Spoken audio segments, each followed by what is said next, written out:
মাহে রমজানে, রমজান মাসে 6টি মোটা দাগের ইবাদত নতুন করে যোগ হয়।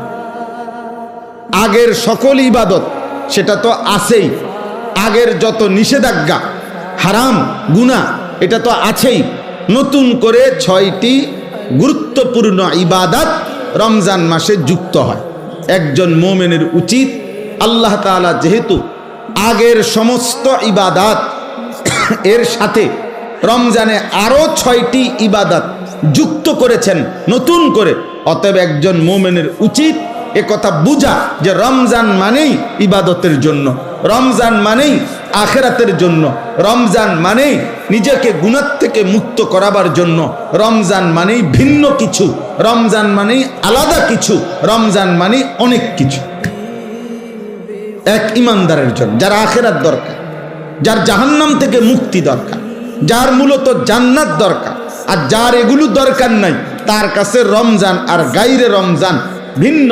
রমজান এবং অন্য সময় বরাবর। তার হলো পেশাব পায়খানা, তো এটা তো সব মাসে বরাবর। তার হলো বাদ্যুকা খাওন, তো তার তো এটা বরাবর। তার তো হলো যৌন চাহিদা পূরণ করা, লজ্জাস্থানের চাহিদা, এটা তো সারা মাসে সারা বছর বরাবর। তার জীবন তো হইলো খাইছে, ঘুমাইছে, পেশাব পায়খানা করছে, যৌন চাহিদা পূরণ করছে, যখন যেভাবে, হালাল হোক আর হারাম হোক, হালাল নিজের স্ত্রী দেখা হোক আর মোবাইলের নর্তকী দেখা হোক, যেমনে হোক নিজের চাহিদা পূরণ হইলেই হয়েছে। এই যে জীবন, এইটা যাদের জীবন জন্তু জানোয়ারের মতো, তাদের জন্য রমজান কিছুই না, আলাদা কিছুই না। কিন্তু খোদার কসম, যার জাহান্নাম থেকে মুক্তি দরকার, যে বোঝে আমার আল্লাহ আছে, যে বোঝে আমার আখিরাত আছে, যে বোঝে হাসরের ময়দান হবে, বিচার হবে, একদিন আমাকে আমার আমলনামা আল্লাহর সামনে নিতে হবে, আমার জীবনের সমস্ত ভালো মন্দের হিসাব আমাকে দিতে হবে, খোদার কসম ওই ব্যক্তির জন্য রমজান অনেক কিছু, অনেক কিছু। রমজান আলাদা কিছু, রমজান আলাদা কিছু। আমাদের অনেকের জীবনে রমজান আমরা বুঝি না। রমজান মানে অতিরিক্ত বুট মুড়ি পেঁয়াজু আলুর চপ, এই না।